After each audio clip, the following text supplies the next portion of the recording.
This is DJ Eva Diva with DJ Mani, and we are interviewing Chris Williams on 91.5 WDBK. With 91.5 WDBK, and this is DJ Eva and my co-host.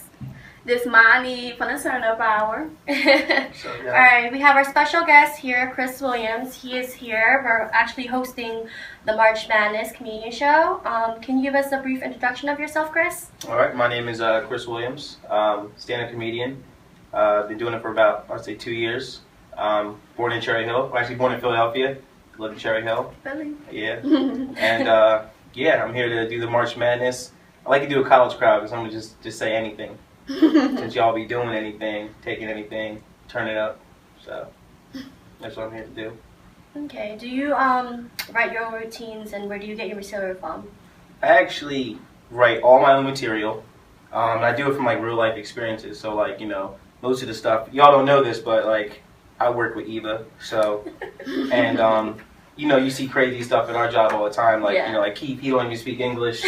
You know what I mean? He'd just be like, keep me coming, gawa. He said, help me in the shower. He told me I'll be back in an hour. So like, you know, stuff like that at work all the time. That's when I write all my material. It's kind of fun because I get to go to work, get paid, write comedy, and then go on stage and do it. Okay. Yeah. Okay, so what is your story behind you becoming a comedian? Like, what made you want to do that?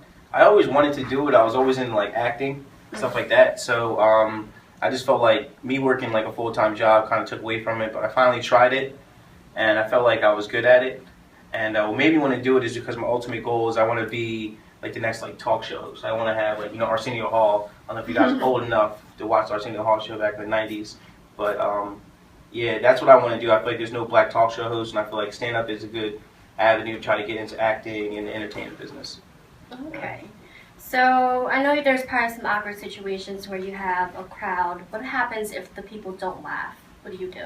If the people don't laugh, like the best thing you want to do is, like for me, I always know, like I used to tell jokes. I used to tell jokes and I used to think like everything I'm going to say is funny because I wrote it. So I would say a joke one time like, you know, why the chicken cross the road, you know, to get away from the KFC. If no one laughs, then I got to be like, all right, what am I going to do?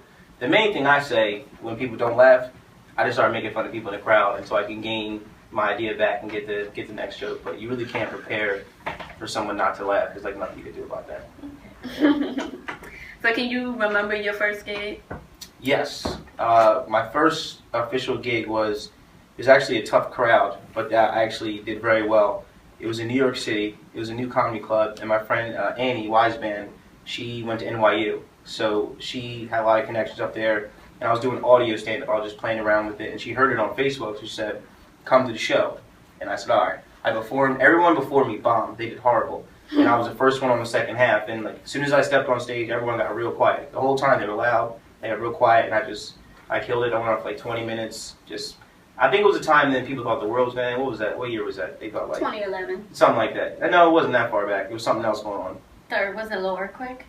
I don't know what was going on. But white people was like, oh, it's over, let's go to the supermarket. It was like that, so. So were you like nervous? How did you prepare for like your first gig? Like did you practice in front of the mirror or did you practice in front of people? Funny thing about when I practice, I actually practice when I work out. Like I got this basement where I live, where there's a mirror there, and I'm just lifting the weights. Usually like to do my introduction and stuff like that, I listen to like the latest rap music, like whatever's a cool song, and in my head, I pretend like I'm walking on stage in between my sets, and I get pumped up because I'm looking swole. Like when you're strong and you're practicing, like I feel pumped up, and I practice all my jokes down there, and slowly I get all my sets together. But I got nervous in the beginning, and I used to think, oh, let me drink a Red Bull, but then one time I just get too crazy. So I'll try to take a drink, and then I'll be too drunk. And I realized the best thing to do is don't take anything, just go up there, have fun. It doesn't matter. You know what I mean? The world's not going to end. Right. I still got to pay Sprint. Like, nobody cares if I was funny or not. You know, so. So have we seen you in anything, movies, commercials, TV shows, or YouTube videos, or anything? Well, there was like a porn that got taken down that I did. No! But, you know what I mean? I killed it in that. That was actually the first audition. But no, I'm not in any commercials or anything like that yet, hopefully. Like, I don't want to be like on a commercial unless it's something I want to do. Like, I'd rather like promote Grey Goose. I don't want to be the Sham Wow guy, you know what I mean? So it'd have to be a specific thing for that. Gotcha. Okay, so you got any latest projects and you've been seeing to talk about? Yes. I do actually. We got the March Madness one coming up, which is gonna be big. I just got done doing the Taj Mahal in Atlantic City. So the next project I have planned, that's a big one, is we're gonna rent a place out in Cherry Hill where everybody's from. Usually my shows are in New York or far Pennsylvania or maybe like even Atlantic City. Some of that stuff gets expensive for people or it gets too far. So my next idea is to rent a place out in Cherry Hill where I was born, where everyone's from. They have no problem coming there. We should be able to get like 300, 400 people there. And I'm gonna headline that show. I'm gonna pick some comedians that I think that I've been doing open mic with the whole time. Okay. Whoever's good. And after that, we're gonna have like a big dance party, whatever. Deck the place out, get fog machines, everything in there. So that's the next big project, and I feel like it'll be a big move. Can you tell us about your last event at the Taj Mahal in AC? How was that? The Taj Mahal went really well, actually. People were saying I was the best one there, which is good. Even the headliner, he called me a week later, and he was like, "Yo, I want you to come to my club. You gotta come to my club now." And then, I was like, "Where's it at?" And he was like, "Gloucester City." And I was like, "Aren't they racist?" And he was like, "Nah, don't worry about that." And you're like, "What? I'm gonna worry about it." But the Taj went really well. We had a really good turnout. People came I didn't even know were gonna come, so I just put it on Facebook and Instagram, and that was a really big show. Afterwards, we partied in the pool. We had our VIP section. My friend fell in the pool. He actually fell in with his phone, and he called me the next day, and he was like, "Yo, can you hear me?" And I was like, "Yeah, why would I hear you?" He was like, "I just want to see if this still worked." So his phone worked. That was good for him. But we had fun. My girlfriend had fun. Whatever. So introducing her to real life. Do you like telling jokes that may offend people, and what's the worst response you ever received from a joke? What happened? I don't really like to tell offensive jokes. I'm not like a big person on like teasing people or putting people down. And the reason behind that is because I remember I was in elementary school. I'll never forget this. It was elementary school, and I was friends with these guys, and they must have been teasing this girl, and she got mad. And this was before Columbine too. She made like a hit list and put my name on it too because I was friends with them.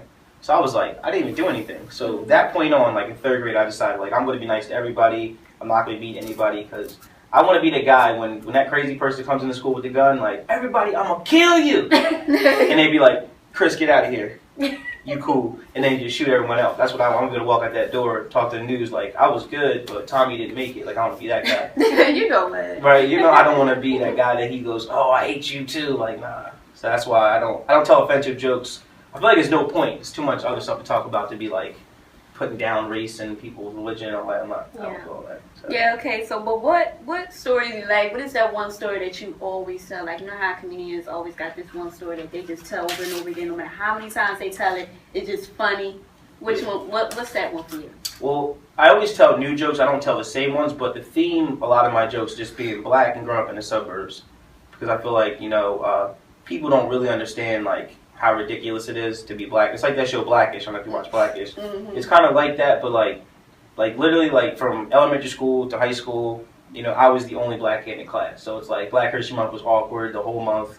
They keep talking about Martin Luther King. I'm just like, man, I didn't even get that much sleep last night to dream any of this.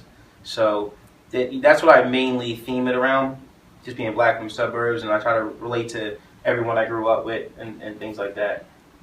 Okay. How do you promote your shows and events? Do you do it through social media, like Facebook, Instagram? Instagram is actually pretty big. Instagram's big. I feel hype.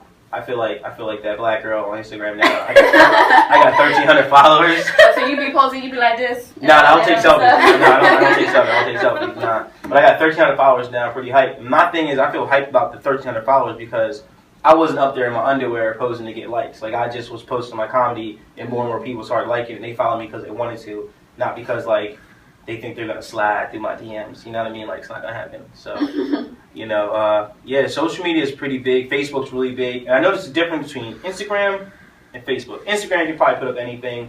No one's going to care. Yeah. But Facebook, you keep, like, for me, I got, like, people's parents follow me, to my friends follow me, so I can't put something up, like, real, something I want. So I just put, like, politically correct stuff on my Facebook. Like, I'm not going to put up, like, just banged her out. What's next? Like, people's mom would be like, "What does banged out mean? What's that about? What are you banging out?" Like, so I don't even go there with that. So, what makes your stand-up comedy unique and different from others?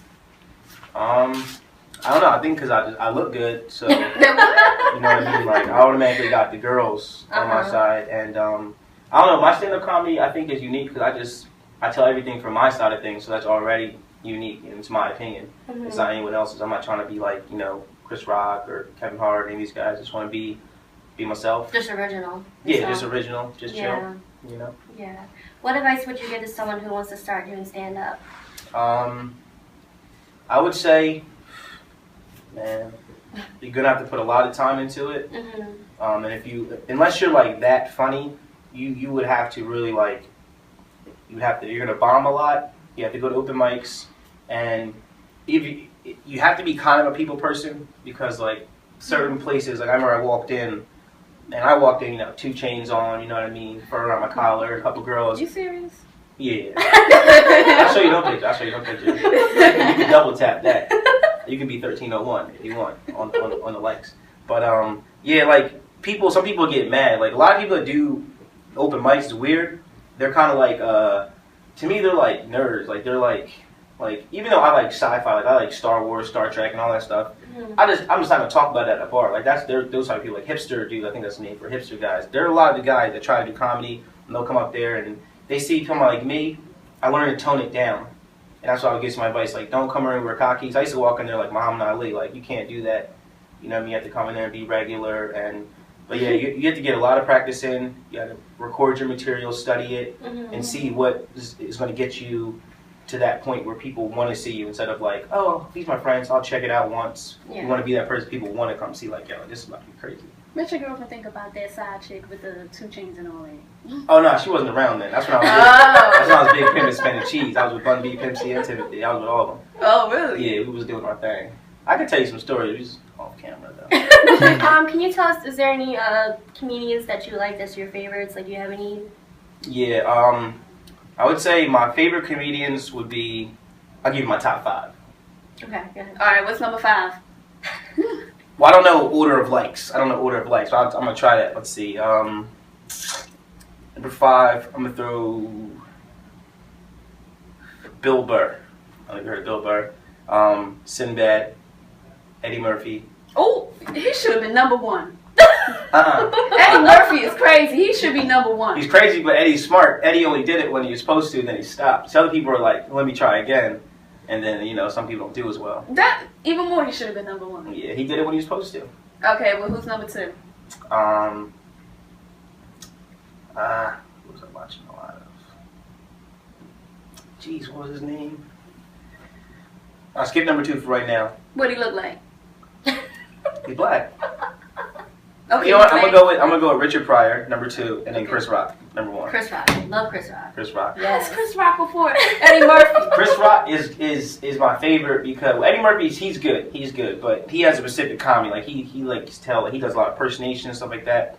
Chris Rock is just straight comedy, but it's not like yo, you ever went to the corner store and got the quarter water? Like, he doesn't say stuff like that. You know what I mean? You're all the hood rats be like, yeah, quarter water, oh my God, Michael Jordan. Like, he doesn't say that stuff. You know what I mean? He's not talking about buying Jordans. He talks about, like, he can talk about politics, and then he can talk about what it's like living poor and stuff like that. So he talks about it, like, you know, just throughout, and everything he says is actually a fact. It's like actually a fact. Like, you know what I mean? So if he talks about the president, he can talk about riding the bus. It's all actual fact. That's why I like Chris Rock. That's like that movie Head of State. Yeah, that was true. That was my favorite movie. That's what I'm saying. That's true. That movie was so funny. It's like everything was based on facts, but he like made fun. Especially that side chick who wouldn't be with him until he blew up and it's just popping up like, you want to be with me again? Like, yo, when she got hit by the bus and she made herself a pole. I think she got hit by a bus. I think that's what should have happened. I wish every chick that I didn't talk to anymore got hit by a bus. You know what? At least grazed by one. Okay, well, I will not be dating you. Right. Alright, I'm gonna wrap it up with one more question. After doing, I'm gonna do it. Get it. Okay. So I got just one question. If you ever had the opportunity to do a movie with any favorite comedian, any of the 5 that you picked, who would it be? Except Richard Pryor, because he's dead. Right. I'll just shoot a film by his grave. Any of them? I don't know if I want to do a movie with any of those guys. Are you serious? Yeah, I would rather do a movie with like Martin Lawrence or Will Smith or I think it'd be. I don't know. I think it'd be weird if I try to do a movie with Kevin Hart because like I'm kind of hype, he's kind of hype. It should be hype. It should be hype. The whole thing's hype. That movie would be crazy. Movie would be called Hype. So much hypeness. Yeah, but yeah, I don't know. Who would I want to do? I don't want to do a movie with people like people don't really like pay attention to. Like one of those like. Don't name nobody because you may offend them. Right. I want to do a movie with like serious actors that make you want to. Actually, you know what? I want to do not a comedian. I want to do a movie with Denzel. That's what I want to do a movie with. You know what I mean? Love him. Who would not want to do a movie with That's Denzel? what I'm saying. I want to do a movie with Love Denzel. him, yes. So after the March Madness, after doing the show, would you definitely come back to CCC again and do another show? Oh yeah, that's actually the plan. What we want to do is, I was talking to the other guys. I want to plug the other guys: Jimmy Lee, Al C. I don't know the other guy, Rex. What is his name? Rexon. Is he Indian? Yeah, I think when he looked Indian on the flyers, I was assuming Is he Indian. Indian? What flyer? Anybody has a flyer? Is he Indian? What is he? Yeah, he's definitely Indian. Oh yeah, he Indian. That's my uncle. Looks like he lives in Queens. Don't we look just alike? You're Indian? No, I ain't Indian. What But they say, think what? I'm Indian. You better say that when it comes to job time. Whatever. But yeah, Jimmy, that's my boy Jimmy Lee, Al C, whatever. We did a So lot you of shows actually together. know him? Yeah, I know Jimmy Lee. I know Foul Mouth Al. But you don't know him. I don't know Rexon. I don't know why his name's Rexon when it sounds like Exxon, like the gas station. You know what It's like, was this inspired like as a younger kid? But yeah, we have a thing that we try to do because I'm the only black comedian in the group and all the rest are white guys. Okay. We call ourselves like the Rat Pack. I don't know if you guys heard of the Rat Pack. That's when Sammy Davis Jr., Frank Sinatra, Peter Lawford, and Joey Bishop and all those guys were like the group D Martin, and they were back in Vegas when they did the Sands. They were a big group, and we try to do that because we do a lot of older crowds sometimes, and they like the older style comedy. They don't like people cursing and stuff like that. So you got to keep it clean. And yeah, I was talking to Jimmy Lee actually about the show, and I said, he told me we have to do well, and if we do well, we'll probably get some more show offers, depending on how it goes and turn out and all that. So I'm excited about it, and hopefully we'll be back at CCC in the summertime when it's hot. We don't got a maybe wear a jacket, maybe not. Right. Well, we Yeah, appreciate cutoffs. you coming through and doing this interview, and hopefully a lot of people will come out to the show because Nancy's going, Anna's going. I got the whole Thatch family batch, going. batch? Yes, You got yes, the we're batch, going. batch? Yes, She has like 9 sisters. 9 sisters. 3 sisters, 3, but Yeah, I know he's dead. I don't know. There's Facts right. people. There's a lot of them. I'm gonna check her Facebook. Well, I want to personally thank you for coming out, and you are always welcome to the Turn Up Hour. Thank you. Thank You're you. welcome. all right, thank you. Chris Williams, March Madness. Y'all know I've been announcing it. $5 for students, $10 for y'all because if you do not go here, and this is the Turn Up Hour with my girl DJ Eva Diva. Holla. Diva. We out. All right.